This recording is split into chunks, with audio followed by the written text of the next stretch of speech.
It's been a great life. We've had our ups and downs.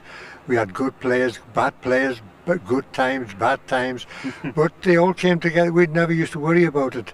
In those days, football was the thing. You played football whether you win, lose or draw.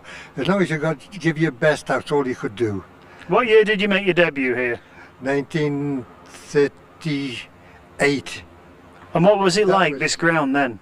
Oh, it was a good ground then, but it's massive now. It's a really tough. I can't understand the club want to move, to tell you the truth, because it looks that good from where we're sitting here now, Duncan. You can see it there now. It doesn't look anything out of place, does it? No, it doesn't. What about the crowds? I mean, there must have been huge crowds in those days standing up. We had 1948. We had 78,000 people here, which is record gate.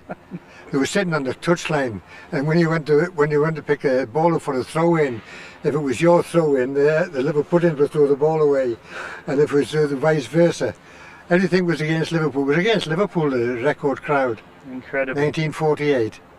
And of course, you won a league championship medal here, didn't you? League championship medal, 1939, and unfortunately, just after that, the war started, and that finished the football for about 6 years. You nearly finished Gordon Watson because you were called up for England, weren't you? I was called up for England, yeah, and I didn't actually play for them, but we went off and the war started off and that finished it. All the football was postponed for a time, for about a month, and then we started playing local teams, Liverpool, Blackpool, all Lancashire teams. We played them. We played them at home 1 week, the next week we played them away, and we got 30 shillings a week for that. And was morale good at that time? I mean, there was a spirit in Liverpool? Oh yeah, even though the war started then, the football was, in fact, I would say Merseyside is the place for football. Never mind about these Rangers and Celtic and Newcastle and Sunderland. There's nothing like a Merseyside derby. No, fantastic they are. Yeah, of course, we've got your last Merseyside derby coming up on Wednesday, haven't we? Yes, yes. By God, and I hope we beat them. In fact, it's typical for them to go out because they'll be underdogs next week, and that's the time I think Everton will just slip it over them. I'm sure of it. I hope you're right, Gordon. Yeah. Do you remember, I mean, tell us something about, what was the pay like in those days, if I can be a little bit personal? Well, when I signed on, I got £5 a week. And that was I was only a young boy then, 19-year-old coming down. Well, I was 18, and we got £5 a week, and we thought we were millionaires.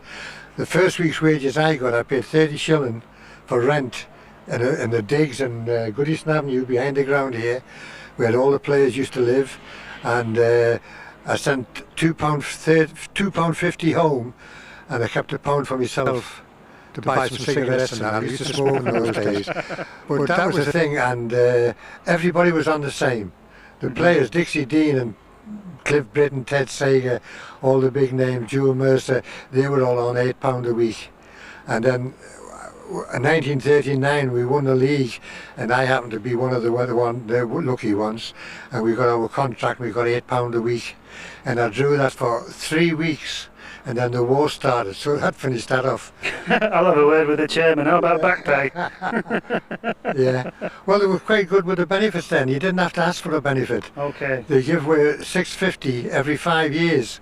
If you paid in the reserve team, if you were there 5 years, you got £400.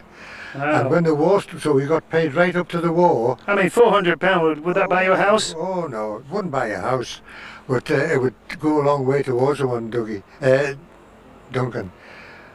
Joe Mercer always tells me when he got his first benefit, he bought his mum a house, but he said I didn't have enough to buy for it. It was too much. In fact, in those days, I don't think you had many players buying their own houses. You couldn't afford it. Who played in that great team in 1939 with you?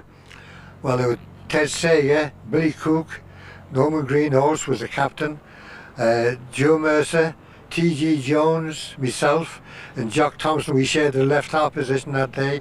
Then there was Gillick, Bentham, Lawton, Stevenson and Boys, and a little fella called Kasky. He was reserve outside left. But you never used to have substitutes then. It was all just reserve. 12 players went away and that was it. And Tommy Lawton, they tell me, he was unbelievable. Good in the air, not as good as this helicopter, but... No.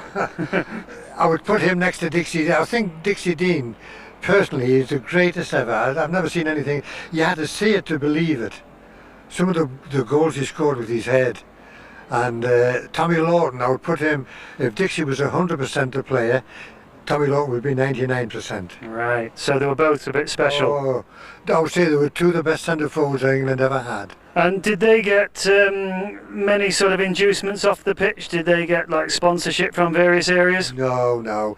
I was just talking to this new feeling, the player we had here now, about Dixie. He got, there used to be a Fusco's ice cream shop at the bottom of the street. Whose ice cream? Fusco's. Fusco's, yeah. And they used to ask, well, they asked Dixie this day, would he suck an ice cream and advertise it, and would give him a pair of shoes or something. There was no money involved in it, and he refused. And then there was a 50-shilling tailor next door to that, and they asked him would he advertise a suit and that, and he said the same answer, no. He said, if you give everybody one, I'll do it. That's the way the team was. Everything was done for the full team. Just to put the youngsters listening and watching this, 50 shillings would have been £2.10 shillings. £2.10. You could get a suit for that. £2.50, yeah. Two pairs of trousers to the suit too. And there was sometimes you could go out and buy, the players wore, Albert Geldard always wore +4s when he came in for train. When he went out to a match, it was always a +4s. Used to play golf in these. But you know, then of course, as everyone does, you finish playing and you went into the backroom staff and you had a number of positions, didn't you? Yeah, oh well, I went on to the coaching staff, and in those days they had 7 teams, juniors and that, and I went in, you started from the base right away and you had to work your way up, and eventually I got into the first team trainer, and I got the job when Johnny Carey was the manager, and then Harry Catrick came, and he brought Tommy Eggleston in, so I had to reverse again and we put in somewhere else anyway. And I packed it up for a bit, and then they asked me to come back and do tours. And I've been here ever since doing it. How did you get on with Johnny Carey? Because he was my first manager, you know. He was, I think he was the real gentleman he was. He would never say a bad word about you. If you did something wrong, he would take the blame for it, and he wouldn't ask any favours, anything. A great gentleman he was. On that note, I don't think anyone at Everton Football Club is going to say a bad word about Gordon Watson. Gordon, we wish you every success in your retirement and every enjoyment. Thanks, Duncan. Been a pleasure. Anytime you want me to come again, I'll come around. I'll come around when I've done